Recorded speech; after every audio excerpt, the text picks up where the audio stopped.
Hi everyone, good morning. Let me introduce myself. My name is Mithilesh and you can call me GS Helper.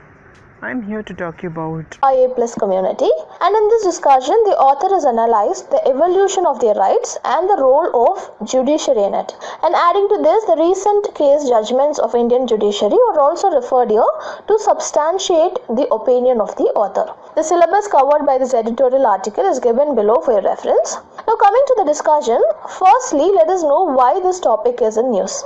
See, last month the case dealing with the legal status for same-sex marriage came up before the High Court of Delhi, and here the union government was criticized for not being consistent with its view and wanted the court to adjourn the case as it was not much urgent. So in this context, the author conveys his opinion favoring a legislation to formalize same-sex marriage, since as per the author, the time has come to bring in progressive reforms by learning lessons from the rest of the world. So now let us see some developments that took place to strengthen the rights of LGBTQIA plus communities in other countries.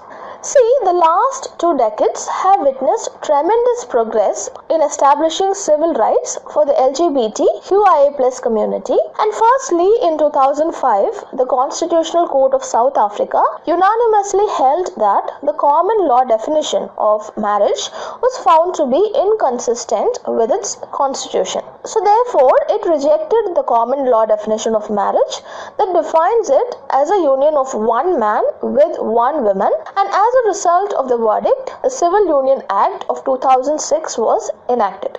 This Civil Union Act of 2006, it enabled the voluntary union of 2 persons above 18 years of age by way of marriage. Secondly, in 2007, Australia witnessed a progressive reform related to LGBTQIA plus communities. Note that in that year, the reforms to civil rights of queer community were prompted by the Honourable Judge of the High Court.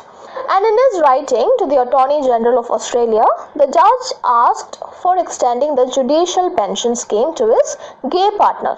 Now here the response from the federal government was in the form of a legislation which resulted in the Same-Sex Relationships Act of 2008. See, this act was enacted to provide equal entitlements for same-sex couples.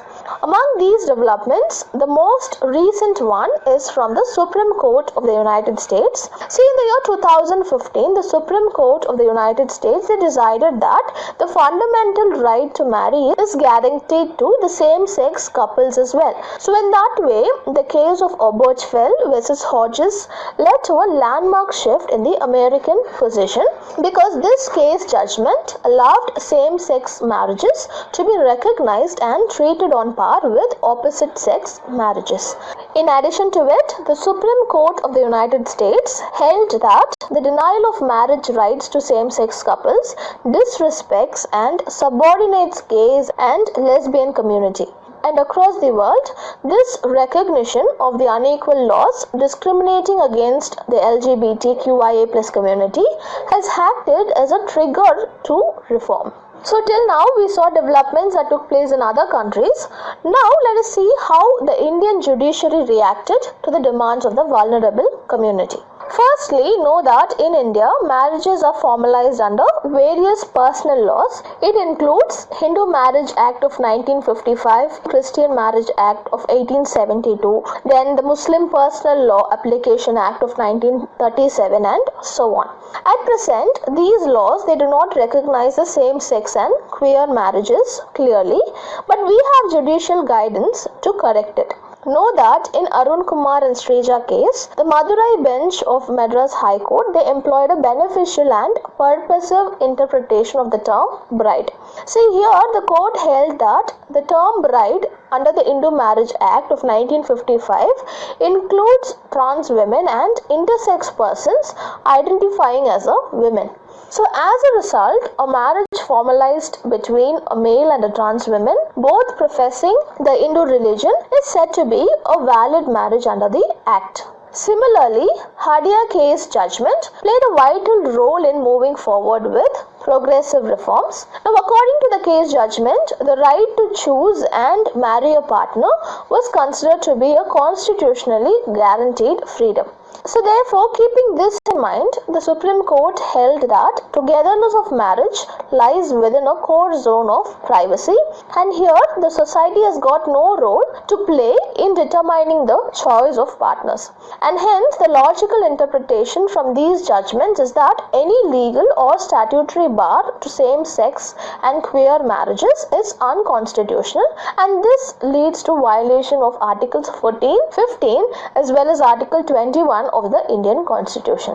So till now we dealt with the court judgment to build opinions in favor of same-sex marriage. Now let us see the way forward. See, the author mentions that the domain of marriage cannot be immune to reforms and review. Now here he cites the reforms brought by the state of Tamil Nadu. Note that the concept of self-respect marriage is legalized in Tamil Nadu, and this reform was legalized through amendments to the Hindu Marriage Act of 1955, and accordingly this is done away with priests and religious symbols such as fire or saptapadi, and instead solemnization of self-respect marriages only requires an exchange of rings or garlands or tying of the Mangal Sutra. Now, such reform of the Hindu Marriage Act of 1955 to bring self-respect marriages is seen as a strong move towards breaking caste-based practices within the institution of marriage.